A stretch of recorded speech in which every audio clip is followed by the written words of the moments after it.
আজিৰ এইটো ভিডিঅ'ত কৰাবলৈ থাকি যোৱা দ্য জয় অফ হেল্পিং এই লেচনটোৰ নেক্সট কুৱেশ্যন এনচাৰসমূহ আলোচনা কৰিম।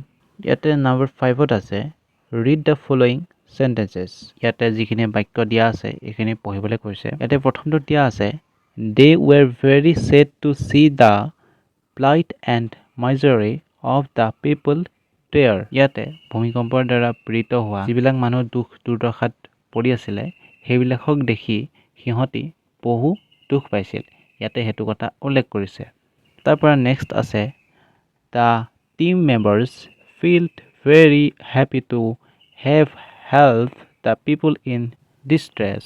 ইয়াতে কৈছে যে যিটো টিম মেম্বাৰ গৈছিলে সেই টিম মেম্বাৰটোৱে যিবিলাক মানুহ দুখত পৰি আছিলে সেই মানুহবিলাকক সহায় কৰি তেওঁলোকে বহু আনন্দ লাভ কৰিছে বা অনুভৱ কৰিছে। এই কথাটোকে ইয়াতে কোৱা হৈছে। তাৰপিছত ইয়াতে দিছে the first sentence express sadness and the second sentence express happiness. Now choose appropriate word from the butterfly and write in the boxes to make meaningful sentences.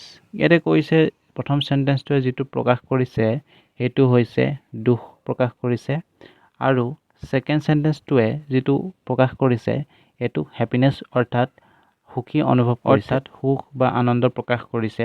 নাও choose appropriate words from the butterfly and write in the boxes to make meaningful sentences. ইয়াতে যে দিছে তলতে butterfly অৰ্থাৎ পখিলা এজনী দিয়া হৈছে, তাতে ৱৰ্ড কেইটামান দিয়া হৈছে।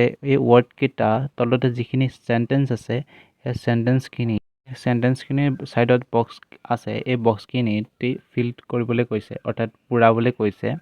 ইয়াতে পূৰাই পিনি এটা মিনিংফুল অৰ্থাৎ অৰ্থপূৰ্ণ বাক্য উলিয়াবলৈ কৈছে। ইয়াতে প্ৰথমতে আছে এ কাইণ্ড মেন শ্ব'জ, ইয়াতে হ'ব কাইণ্ডনেছ।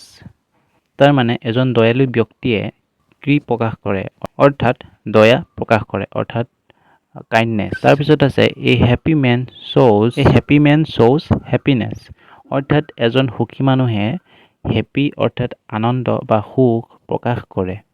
তাৰ পৰা নেক্সট আছে এ চিনচিয়াৰ পাৰ্চন শ্ব'জ চিনচিয়ৰিটি। তাৰ পৰা নেক্সট আছে এ ব্ৰিভ চ'লজাৰ শ্ব'জ ব্ৰেভাৰী। তাৰ পৰা নেক্সট আছে এন অনেষ্ট মেন শ্ব'জ অনেষ্টি।